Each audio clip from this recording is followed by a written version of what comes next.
அஸ்ஸலாமு அலைக்கும் வரஹ்மத்துல்லாஹி வபரகாத்துஹு. நபித்தோழர் அபூ ஹுரைரா ரலியல்லாஹு அன்ஹு அவர்கள் அறிவிக்கக்கூடிய இந்த ஹதீஸ் ஸஹீஹ் முஸ்லிமில் பதிவு செய்யப்பட்டிருக்கு.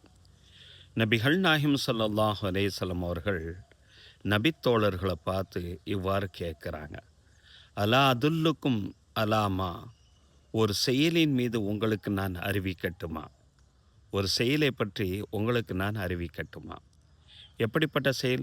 யம்ஹுல்லாஹு பிஹில் ஹதாயா, எந்த செயலை செய்தால் அல்லாஹ் உங்களுடைய பாவங்களை தவறுகளை அழித்து விடுவானோ அப்படிப்பட்ட ஒரு செயலை நான் உங்களுக்கு அறிவிக்கட்டுமா?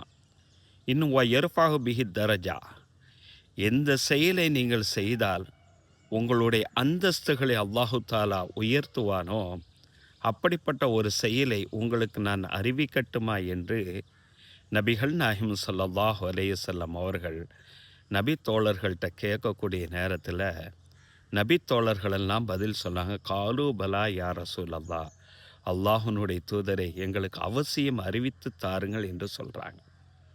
உடனே நபிகள் நாயகம் ஸல்லல்லாஹு அலைஹி வஸல்லம் அவங்க சொல்கிறாங்க, உங்களுடைய உள்ளங்கள் வெறுக்கக்கூடிய அந்த காலகட்டங்களிலும், கடுமையான பனியினுடைய காலம், நம்மளுக்கெல்லாம் போர்வை இழுத்து போட்டுட்டு தூங்கத்தான் சொல்லும்.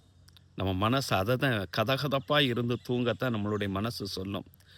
அந்த நிலையிலும் சுபுகுக்கு பாங்கு சொல்லிவிட்டார்கள் என்று தெரிந்ததோட, யார் அந்த வெறுக்கக்கூடிய அந்த சூழ்நிலையிலும் இஸ்பாகுல் உதுவை நல்ல முறையில் செஞ்சு, குளிர்தங்கிறதுக்கான ஏனோதானம் செய்யாமல் நல்ல முறையில் ஒழு செய்து விட்டு, அதிகமான எட்டு வைத்த அந்த குளிர்னுடைய அந்த காலகட்டங்களிலும் பள்ளி வாசலின் பக்கம் யார் நடந்து செல்கிறாரோ, அதிகமான எட்டு வைத்த அந்த குளிர்னுடைய காலகட்டங்களிலும் பள்ளி வாசலின் பக்கம் யார் நடந்து செல்கிறாரோ, சென்று அங்கு சுன்னத் தொழுது ஒரு தொழுகைக்கு பின்னால் மற்றொரு ஃபர்லான அந்த தொழுகையை இறை தியானத்தோடு யார் எதிர்பார்த்து அந்த இடத்துல உட்கார்ந்து அமர்ந்து இருக்கிறாரோ அப்படிப்பட்ட அந்த நபர்களுக்கு அல்லாஹு சுப்ஹானஹு வ தஆலா இந்த செயலை செய்தால் பாவங்களை அழிப்பதோடு மட்டுமல்லாமல்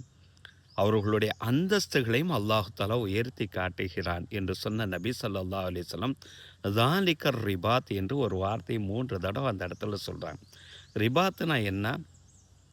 அல்லாஹ்வுடைய பாதையில் அல்லாஹ்வுடைய படைகளை பாதுகாப்பதற்காண்டி கண்காணிக்கக்கூடிய நபர்களுக்கு என்ன கூலிகள் கொடுக்கப்படுமோ அப்படிப்பட்ட உன்னதமான ஒரு கூலி அந்த நபருக்கு அதிகம் கொடுக்கப்படும் என்றார்கள் நபி அவர்கள்.